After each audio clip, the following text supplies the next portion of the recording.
Hey there. So this is gonna be on my YouTube channel, I guess. I'm gonna start making a little videos whenever I feel like doing that. Just because. So feel free to tag along as I learn how to video edit on my phone or on my iPad. We'll see. But today I wanted to read an excerpt from this book. Or it's an article, I guess, from this woman in the 1920s. It's from 1922. Her name is Ellen Wells Page, and it's called A Flapper's Appeal to Parents. And she's a flapper girl. She's writing to, kind of broaden everyone's perspective on what they are and what they kind of embody at the time. And my girlfriend was reading this for school. She was reading it for a Women in American History class, and had me read it with her, and I found it so profound. It made me tear up. And I'll get into it in just a second, but it's crazy. So the article starts, by 1922, the flapper had become a full-blown cultural phenomenon. In the following article, Ellen Wells Page, a self-described semi-flapper, attempted to explain the appeal of the flapper and pled with America's mothers and fathers to not reflexively judge their flapper daughters. So, right off the bat, even the foreword kind of gives me the opinion of, I don't know, people today being like, don't judge your kids. They're figuring it out. They're being a little silly. Don't judge them. It's not a phase, like that kind of thing. But she gets into it. If one judges by appearances, I suppose I am a flapper. I am within the age limit. I wear bobbed hair, the badge of flapperhood, and oh, what a comfort it is. I powder my nose. I wear fringed skirts and bright-colored sweaters, and scarves and waist with Peter Pan collars, and low-heeled finale hopper shoes. I had to look up Peter Pan collars. It's the little, it's like the half moon on each side, like the little sailor shirt. She's talking about wearing like a sailor shirt. I think that's pretty funny. I adore to dance. I spend a large amount of time in automobiles. I attend hops and proms and ball games and crew races and other affairs at men's colleges. Oh, could women go to college by this point? 1922, hold on. Could women go to college in 1920s? Oh, it's just men's colleges, I guess. Oh, yeah, they had men and women's colleges. That's fucked up. Man discovers more sexism. Pretty funny. Damn, that sucks, dude. Just being like, you gotta go to the girls' school, you gotta go to the boys' school. Like, what the hell? I think they still do that now. I'm not sure. I didn't go to college. I went for 6 weeks, so I'm not really sure. Okay, she continues on. But nonetheless, some of the most thoroughbred super flappers might blush to claim sistership or even remote relationship with such as I. I don't use rouge or lipstick or pluck my eyebrows. I don't smoke. I've tried it and don't like it. Or drink. Or tell preppy stories. I don't pet. And most unpardonable infringement of all the rules and regulations of flapperdom, I haven't a line. I don't know what this means. I think this means cocaine. I think she means she doesn't do coke. It's kind of funny. But then there are many degrees of flapper. There's the semi-flapper, the super flapper. Each of these main general divisions has its degree of variation. I might possibly be placed somewhere in the middle of the first class. So there's just, you're in it or you're not. I don't know. It kind of reminds me of the way people talk about how, I don't know, how punk are you, or how much of a skater are you, and stuff like that, and how far into the culture you can be.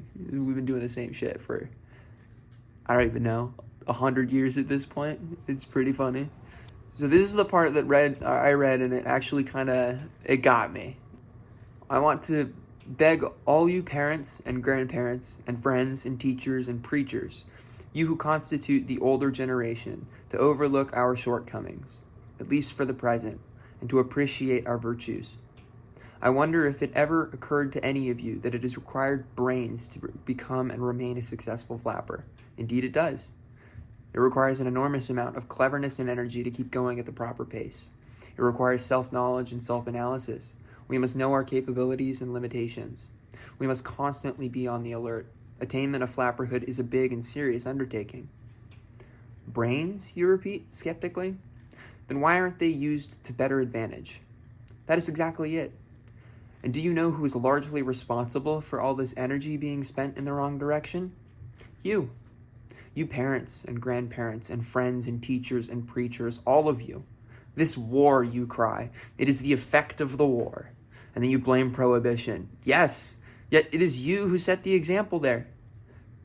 But this is my point. Instead of helping us work out our problems with constructive, sympathetic thinking and acting, you have muddled them for us more hopelessly with destructive public condemnation and denunciation.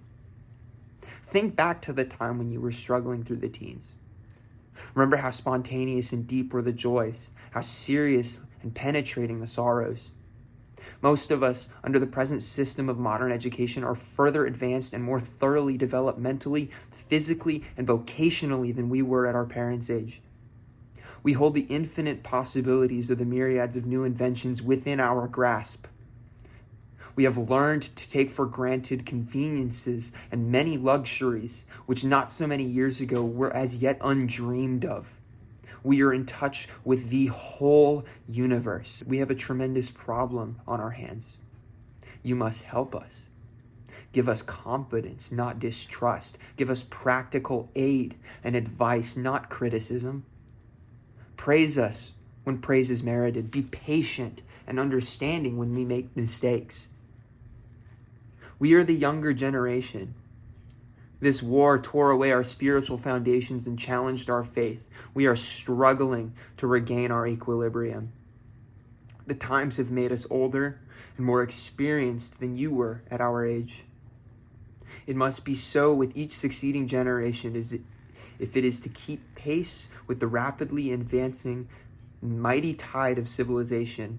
Help us to put our knowledge to the best advantage. Work with us. That is the way. Outlets for the surplus knowledge and energy must be opened. Give us a helping hand. Youth has many disillusionments.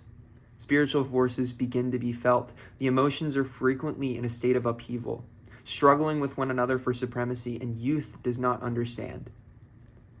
There's no one to turn to but the rest of youth, which is as perplexed and troubled with the problem as the rest of us. Everywhere we read and hear the criticism and distrust of older people towards us, it forms an insurmountable barrier between us. How can we turn to them? In every person there is a desire, an innate longing, some special goal or achievement. Each of us has his place to fill. It is up to you to have the supervision of us less ripe experience to guide us sympathetically and to help us find, encourage, and develop our special abilities and talents. Study us. Make us realize that you respect us as fellow human beings, that you have confidence in us, and above all, that you expect us to live up to the highest ideals and to the best that is in us. Oh, man. That's what I've been saying. That's what especially that line, fucking,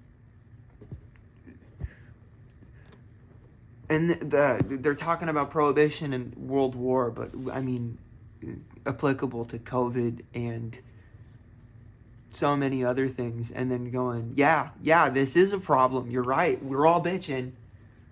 But who was here before we were? Right? Who set that problem up to begin with? Who's the reason it's all where it is? That's why we're all kind of angry. You can't complain about a problem that you actively had a hand in expediting to make worse. If we're going to do things to work together, we gotta have trust in one another. We've got to work together. That's the main thing that bugs me about the internet these days, is we're always trying to split everybody apart. We can't be doing that. There's no There's no reason to be doing that. We are all one. We are all together. I thought this was really cool. Kind of echoes the sentiment that I feel like a lot of folks have been having, and it's 100 years old. It's 102 years old. So, if you liked it, give it a like. Comment down below what you thought of it. There's some very interesting information. I'll link the article down below so you can read the text. Like it, give it a comment, share it if you want to. I find it very interesting. Have a great day.